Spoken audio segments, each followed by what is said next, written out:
Tell us about your upcoming plans. Well, I plan to. I think the band are going to come to play over here in major cities in this country, hopefully in May.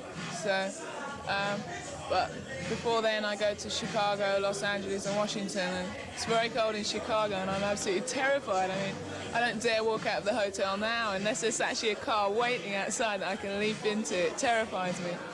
But we plan to come back in May and do some proper concerts. At the moment, it's just promotional stuff, just interviews and that sort of thing. Yeah, at home we're working on new material. We've got about 5 songs so far, and well, that's exciting. I mean, the thing I like most, I think, is writing songs. And saxophone player Stuart and myself, anytime we get free at all, we get down to doing that, really, because it's a thing we both really, really enjoy. It's just getting enough time for it, you know. What are some of the biggest influences on your sound? Well, I've grown up listening to Marvin Gaye and Bill Withers and Aretha Franklin and Nina Simone and Billie Holiday. So I suppose that's the biggest influence on me. It has to be, you know, it's the music I love. But I could go on forever. There's thousands of other people as well. Tell us a little bit about starting out as a fashion designer and include maybe something about working with Spandau Ballet and then how you made the transition to being a singer. Well, Spandau isn't working with Spandau was very much just something that happened. I was designing and they were friends of mine, and they were coming to New York and they wanted to do a show before they came on stage. I wasn't friendly with the whole band, I'm friendly with the manager and the guitarist and songwriter Gary Kemp. And they just wanted to sort of keep it in the family, you know, bring friends over rather than strangers. And they just brought a contingent of designers with them, and we were included because basically we were friends and buddies, and we all went to the same clubs and so on and so forth. So that's why I came over with them initially. But the way I got into singing was by chance. You know, somebody asked me to if I could sing. A friend of mine had a group and that had 2 backing vocalists. One of the singers left and they had a concert coming up, and he asked me if I could sing, so I said, oh, I'll attempt to. And so I auditioned for the band. They initially turned me down and then came crawling back to me when they couldn't find anybody better. They came back, and so I humbly and modestly accepted the position in the band. And that's really how I started singing, just through a friend, really. He wasn't an entrepreneurial sort of manager. It was his band. He was managing this group called Pride. He wasn't a big cigar, you know, entrepreneurial manager. He was just a friend of theirs and introduced me to them, really. That's how it all started. What do you enjoy doing outside of your music? Are you still doing fashion work? No, I'm not. I mean, my pastime, if you like, the thing I enjoy most and to find free time for, other than the usual things like meeting up with friends and eating, which is a great passion of mine, and going out and dancing, the thing I enjoy most is actually writing songs, and that's my recreation. That's the most important thing to me, really.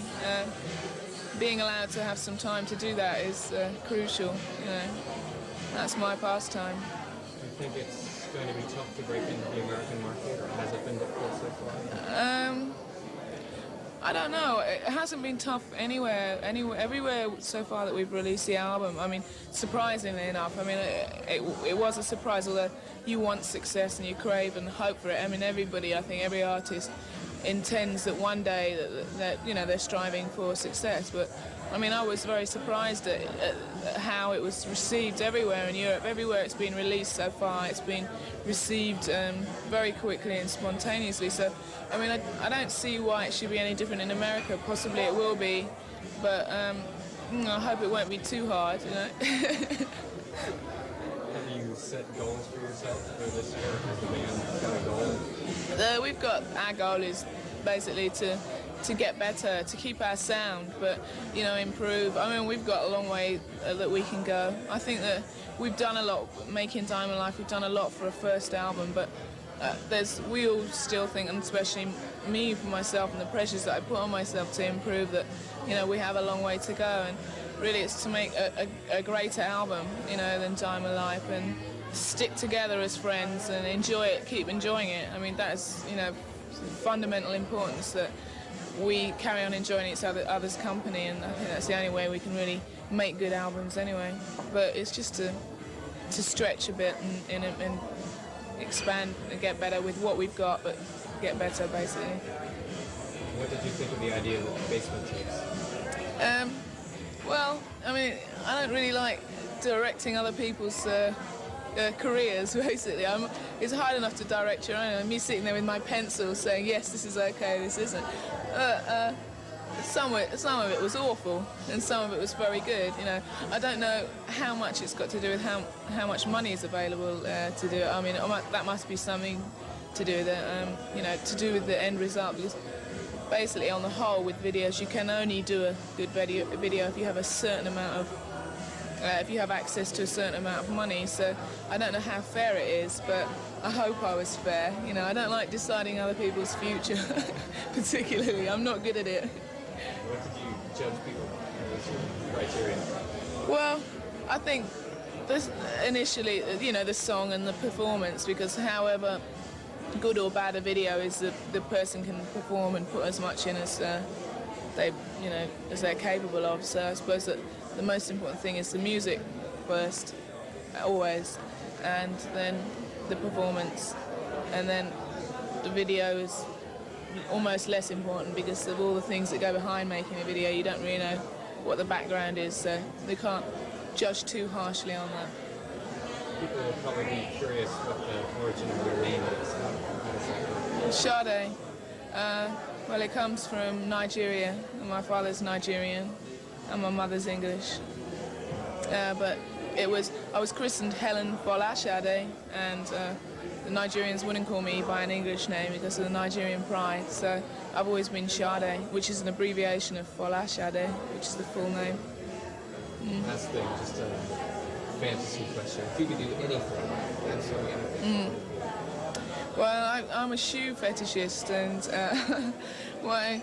somebody asked me this before, and I've since thought about it, and my dream is one thing I'd quite like to be as a baby again, sitting in a pram. I mean, I'm sure I need an analyst or something like that, but I won't have one. But I'd like to be a baby in a pram being pushed around a nice warm shopping centre full of shoes, and I'd be on the right level. Maybe listening to Marvin Gaye or something coming through the sound system. That's my ultimate fantasy. You might want to see somebody about that one. Yeah, I think I've maybe got problems. Okay, I think we got it all. Well, how about just briefly, what about success? You're fairly new and very big. Has that affected you adversely at all? Well, because I'm running around all the time, I haven't really got time to be reflective. I haven't got time to stop much and think, has it changed? I mean, obviously, places where the band have been successful, it's difficult to just, wander around the streets and do normal things. I mean, it's practically impossible without having interruptions all the time. So, you can't sort of get lost in your thoughts and go for a walk and think and look and that, because you're going to constantly be interrupted. But it isn't something that I wasn't trying to prepare myself for. You'd never be fully prepared for it until it's a reality. But I've tried my best to become accustomed to it, but you're aware of it nevertheless. But I think that's the only sort of difficult thing to cope with is the way that strangers react to you. It's not so easy to make new friends. It doesn't matter. I'll always have my old friends, but it's a little bit more difficult to make friends because people are always more aware of you than they would otherwise be if they'd never heard of you. So I've not got any problems in America so far because we only just started here, so I'm quite enjoying it in a way. Well, good luck to you. Thanks. Thanks a lot. Thanks.